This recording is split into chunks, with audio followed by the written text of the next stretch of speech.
We are live. Again. Hello, this is Dr. Jolle Kirpensteijn. And this is Dr. Susan Little. And we are in the Cat Café. We are. What do you want to talk about? I have an idea. Oh? Yeah? What? You're looking at me. Yeah. Yola's looking at me like, I had an idea and now you just surprised me. You know, and that always worries me because suddenly the strangest ideas come up. But, you know, I will relax. I will not be stressed. Are you going to go with the flow? I will go with the flow. Okay. And I'll just like, la, la, la, la, la. Yeah, okay. No. You're going to love this idea. Okay. Okay, so we're both veterinarians. Yes, we are. But we're very different kinds of veterinarians. We are. So I thought it might be interesting to talk about what kind of veterinarians we are. Oh, cool. Right? That's a good idea. Yeah, because there's lots of different kinds of veterinarians. Yes. Right? And why? Yeah. And why? Okay. So why don't? So let's talk about like where we went to school and what we did and how we became the type of veterinarian we are. Ooh, that's good. Don't you think it's a good idea? Yeah, and then so we can kind of interview each other. Okay. Let me get the microphone. Okay. This is Dr. Susan Little, and I am interviewing today a special guest whose name is Dr. Jolle Kirpensteijn. Now, I'm guessing that by your accent, Dr. Kirpensteijn, that you perhaps are not North American. Is that correct? I am a little to the north and a lot to the east of North America. So, Yeah. No, originally I'm from Holland. You're from Holland, land of tulips. Land of tulips. Very small country Yeah. with about 17 million people. And 17? Yeah, 17. Really? Yeah, and it's like as big as Rhode Island. It's As really, big as Rhode I mean, Island. it's really small. But more tulips. And lots of tulips. Yeah. So there's a couple of things that we're well known for. Cheese. Cheese. Windmills. Windmills. And tulips. And tulips. And then I know that North Americans always like sports, so we are not very good in ice hockey, not very Not good like in Canadians. basketball, Yeah. not very good in football. We have soccer. You're good in soccer. We are very good in soccer. We're very good in field hockey. Field hockey. I used to play field hockey when I was field like hockey. a young Really, kid. really good. Yeah, that's a wicked game. It is. Yeah. And then skating. Of course, Skating, yeah. Frozen canals, skating, That's it. wooden shoes. Wooden shoes. Wooden shoes. Yeah. You forget the wooden shoes. Yeah. So you grew up a young lad in Holland. I know. Oh, I have a question for you. Yes. Should we say Holland or the Netherlands? Yeah, that's a very good question. So Yeah. the Netherlands Holland is really a province within the Netherlands. I did not know that. A lot of people that live in Holland call their country Holland. Is that right? And that's because of in the 17th century, which we call the Golden Age, when we kind of owned the world and were sailing a lot of colonies everywhere. That mainly came from two provinces, South and North Holland, and that's where the name Holland came from. Ah, okay. So kind of officially, it's the Netherlands, though? Is that kind of Yeah, your it's- official yeah, name? that's and it. like Holland's your, like the Yes. the name you It's use with friends the is pet name, Holland's, the pet name. right? The Yeah. nickname, right? And the official name is the Netherlands. That's exactly okay, it. I get it. Les Pays-Bas, so the lowlands. It's another name. So so that's in French. Yeah, So and that's because half of Holland Low country, is low under country. the sea. Yeah. So we have a lot of dikes. So you grew up as a young lad Yes. in Holland. Did you always want to be a veterinarian? No. No. And It's like, no, I did not always want to be a veterinarian. And this is a question a lot of people. So if you talk with most of the veterinarians, they will always say, "I wanted to be a veterinarian since I was a little kid." Yeah. And I'm one of those exceptions. I didn't want to be a veterinarian at all. As a matter of fact, I was thinking of being a fighter pilot.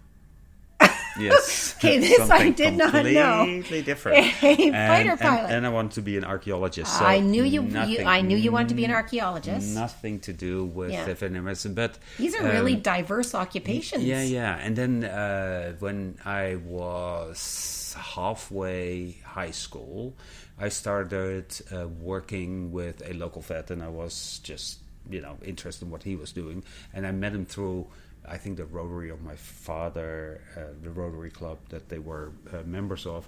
And I had a couple of afternoons that I was running behind him, chasing cows. And he was a large he animal was a vet? mixed animal vet. Mixed, So which he was, means yeah, dogs, cats, cows, horses. That's And a I had mixed the best animal time. vet. So I really liked it. So then, when I was, I don't know how old I was, like 16 or 15, 16, I was like, maybe I should be a vet. Yeah. And that's how it started. So how does one become a vet in Holland?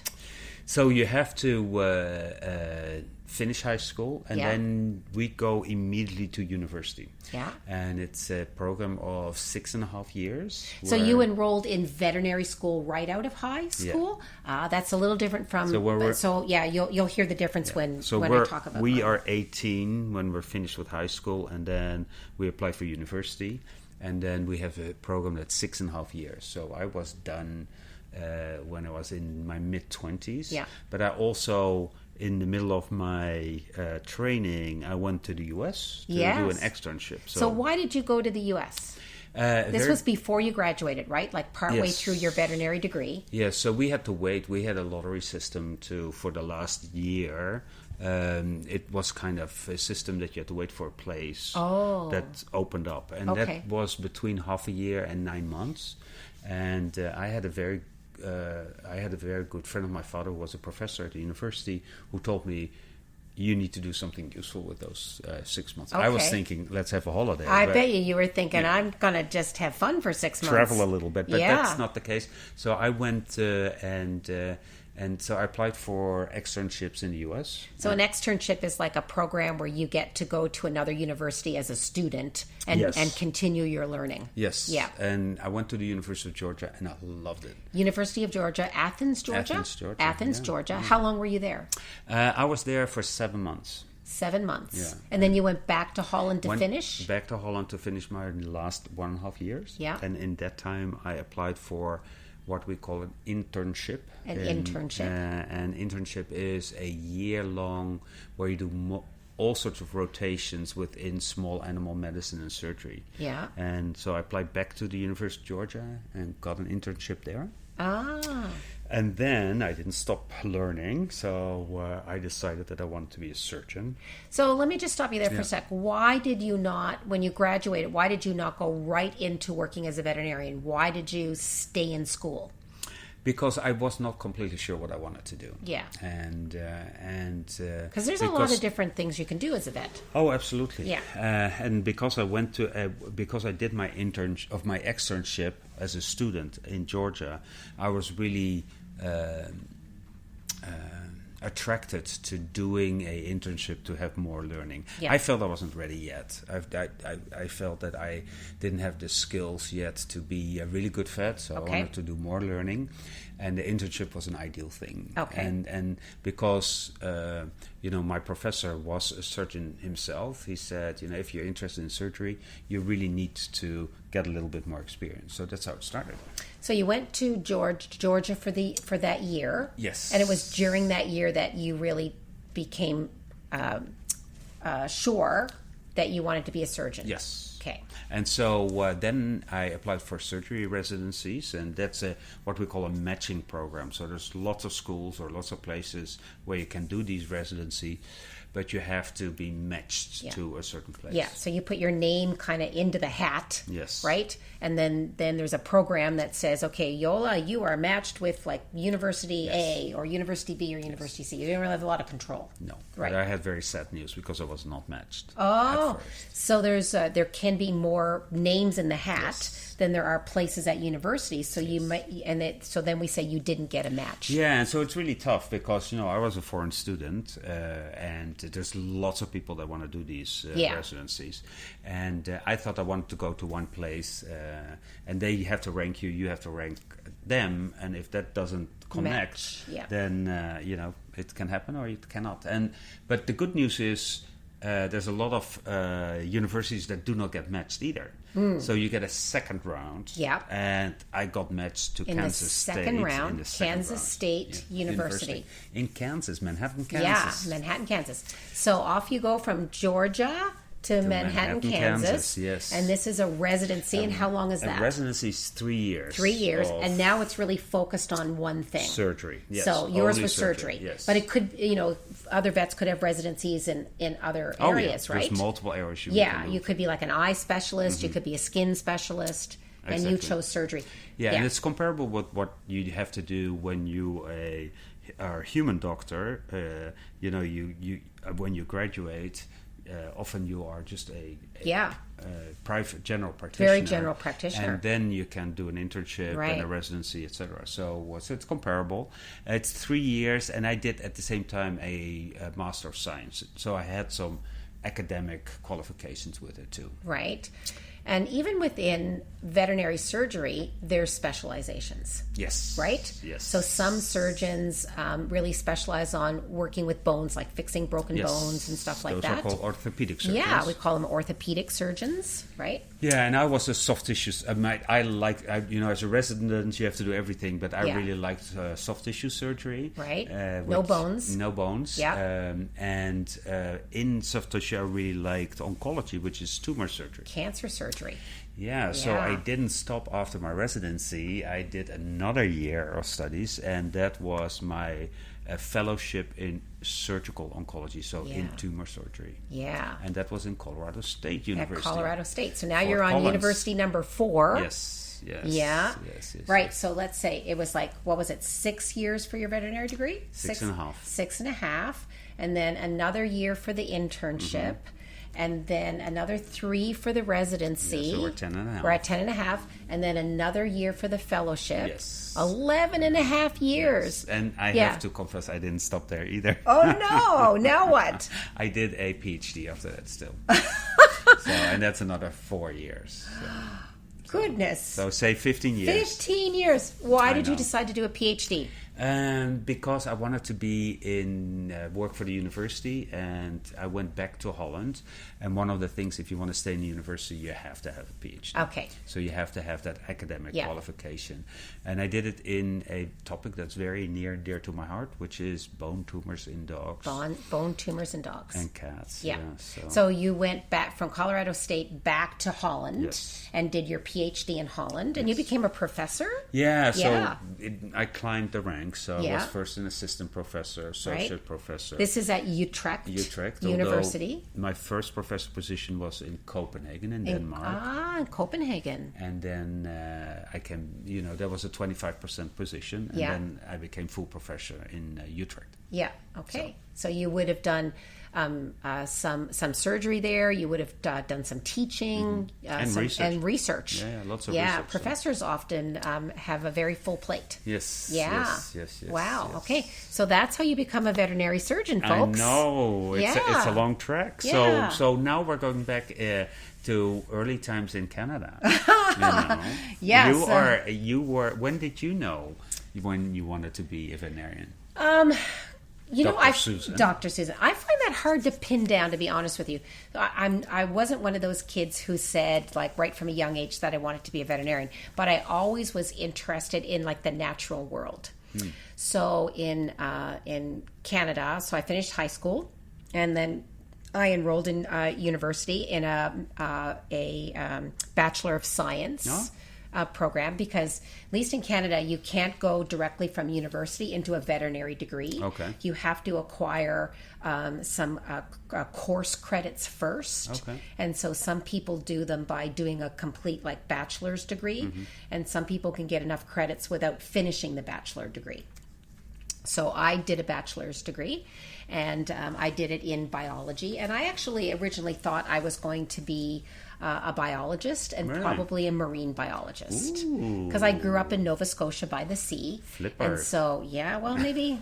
Yeah. And more sort of marine ecology. Oh, really? That was really That's cool. Yeah. And then somewhere in there, and I can't even really tell you what flipped the switch or what the day was. I don't have a story like you following the veterinarian around. Yeah. I just don't have a story. And then just one day, somehow I became convinced that what I really wanted to do was be a veterinarian. Ah, wow. Yes, and so I finished my bachelor's degree, and I applied to a veterinary school, and I got accepted at the Ontario Veterinary College at the University of Guelph. And that's in Canada. And how many universities do we have in Canada? Oh, in Canada, so at that time, we had one in Quebec near Montreal, St. Hyacinthe. We had the Ontario Veterinary College, and we had the University of Saskatoon. Yeah. Now there's a veterinary school in Calgary, and there's a veterinary school in Prince Edward Island. And Holland only has one vet school. So Yes, that's but the only Canada vet has school. more people. Of course. About twice as many people. How many people do you have? Like I know I'm going to get this wrong, but it's in the mid 30 millions. Right. So and your country is like 100,000 times but bigger. our country is huge with very few people in it compared to the space. Yes. So that's interesting. And so the Ontario Veterinary College obviously is the biggest school. I think it is the biggest. It's the oldest. And it's the very oldest. old. Yeah. And lots of famous people come from. Yeah, lots of famous veterinarians have come from that school. But you didn't stop after, because your veterinary studies is how long then? So you do 4 years of veterinary school, because it works out being about the same as what you did in Holland, because you usually need about 2 years of coursework in a bachelor program, right, minimum, and then the 4 years. So the minimum you can do it is 6. Yes. So it works. Yeah, our bachelor is 2 years, exactly. So the same thing. Yeah, it works out about the same. So the first 2 years in our vet schools, you get your bachelor. Oh, so there you go. It's very similar. It's just structured slightly different, yeah. But early in vet school, I knew that I wanted to work only with cats. That I knew very early. Yeah, I knew that very early. I knew I wasn't going to work with large animals, and I knew it was going to be cats. And I had a long time to decide where I wanted to go. And as a matter of fact, with oncology, you have to do both cats and dogs. Yeah. But when I was in vet school, I still wanted to do horses and cows. Ah. And I don't know why, because I had never dealt with horses. No, and me cows. neither. Me neither. That's the thing. And so you would think that, this novice, you better can, because I had dogs all my life. Yeah. And cats, I was very familiar with. Yeah. But cows. Yeah. Yeah. Well, that's the thing about veterinarians. When you graduate with your veterinary degree, you can do a lot. You can work with any animal species. There's, at least in most countries that I know of, there's no restriction on your license, right? But medicine is advanced enough now that many veterinarians limit themselves. Yes. They might limit themselves to like only small animals, and by that we mean companion animals, a better word, kind of, really. So we mean like dogs, cats, and sometimes things like like rabbits and guinea pigs. And then other vets might limit their practice to horses. Yep. And others might limit their practice to like cows, pigs, and so on. So so we've always had a lot of that. Yeah, when you do the studies for a human doctor, you can only treat humans. Only people, but veterinarians, lots of species. Yeah. And so I knew it was going to be cats, and so cats I wanted from the beginning. So then you are done with your veterinary school. You went to private. Went into private practice. Into a general practice that saw mainly cats and dogs. Yeah. And how long did you stay? So I worked in that practice for I think almost 2 years, maybe just short of 2 years. Wow. Yeah, and then I wanted to move to a cat practice, and it also coincided with my husband is also a veterinarian, and he did kind of what you did. He did his degree, and then he did an internship, and he did a residency. Only he did his in internal medicine, and so he had finished his residency right around that time. I'd been practicing for a couple of years, and he needed to get a real job now. Right? He couldn't be a student anymore. Exactly. Yeah, at some point you have to leave university and get a job. Yes. And so we started looking around for where we were going to live. And I wanted to find a cat practice. And so I ended up in Ottawa, Ontario. And I had the good fortune to join a cat practice, and a cat-only practice, the only one at that time in Ottawa. Really? Yeah. Wow. Yep. And I had the good fortune to join that. Yeah.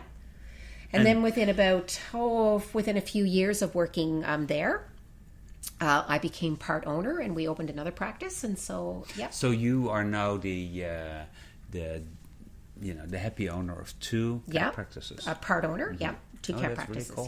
Yeah, that's good. Yeah. So it's interesting to see that our careers are completely different. Yeah. But the nice thing about it is that we have this balance between private practice, academia. When we do a lot of lectures, I always throw in the articles, and you always throw in the clinical experience that you have with clients. So it's a really nice balance, I think. So.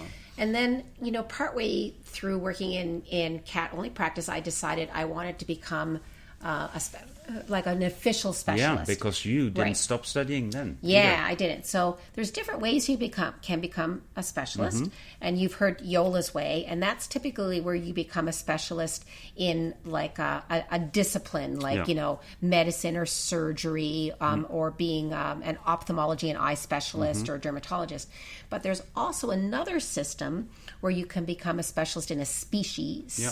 So you can become a cat specialist. You can become a specialist in what we call the exotic animals. So like birds, reptiles that people keep. You can become a zoo animal specialist. You can become a dairy cow specialist. So there's a species program as well. Yeah.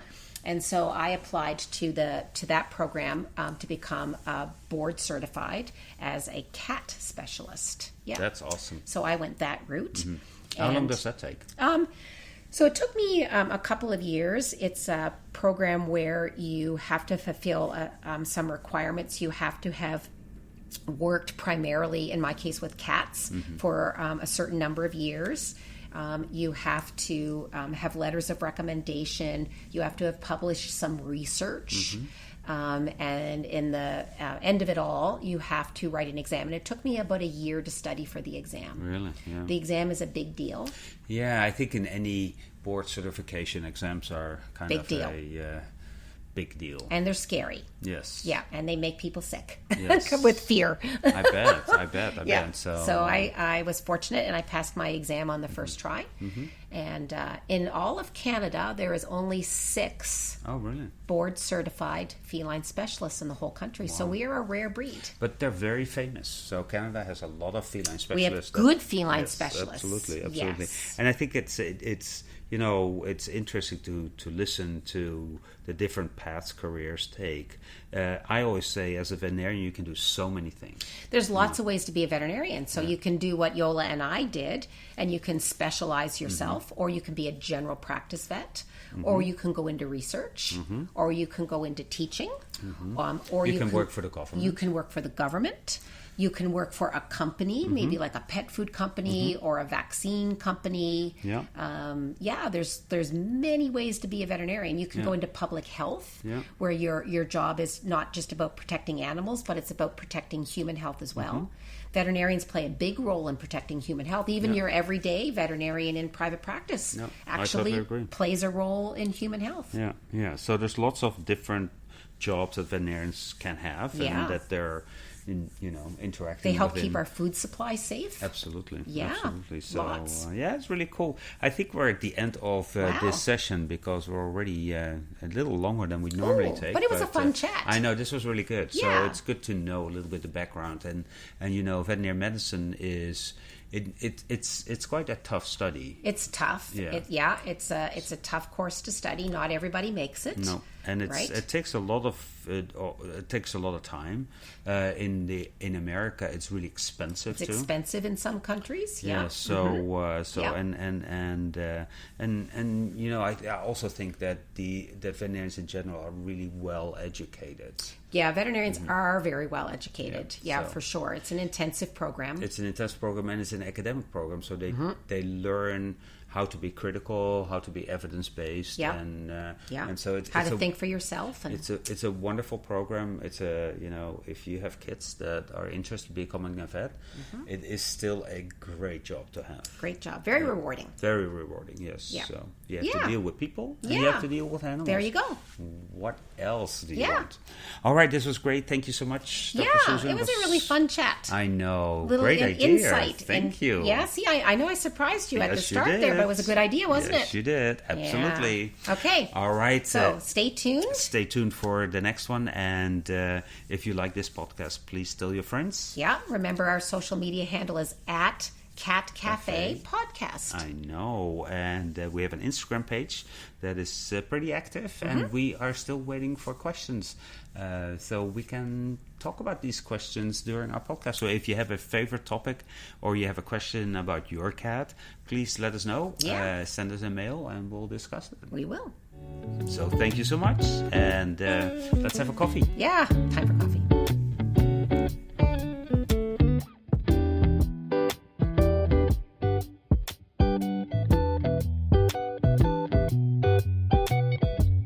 Dr. Susan Little is a feline medicine specialist with 2 cat-only hospitals in Ottawa, Canada. She is best known as an international speaker and as the author and editor of 2 textbooks, The Cat, Clinical Medicine and Management, and August's Consultations in Feline Internal Medicine. Along with 3 cats, she also admits to owning 2 dogs, and you can follow her on social media with the handle @CatVetSusan. Dr. Jolle Kirpensteijn is a diplomat of the American and European College of Veterinary Surgeons and a big cat fan. His specialties range from surgical oncology and reconstruction to minimally invasive surgery. He is the author of 2 textbooks on basic and reconstructive surgery. Did you know he was allergic to cats? Jolle works currently at Hill's Pet Nutrition. You can follow him on social media with the handle @GVETSX.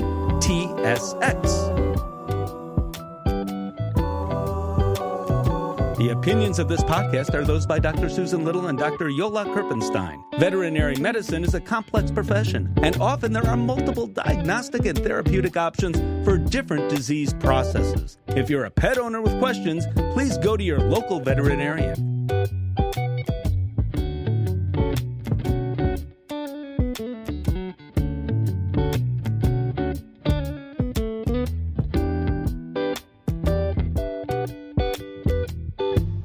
Both Dr. Susan and I sincerely thank Jake Adams for composing and performing the music.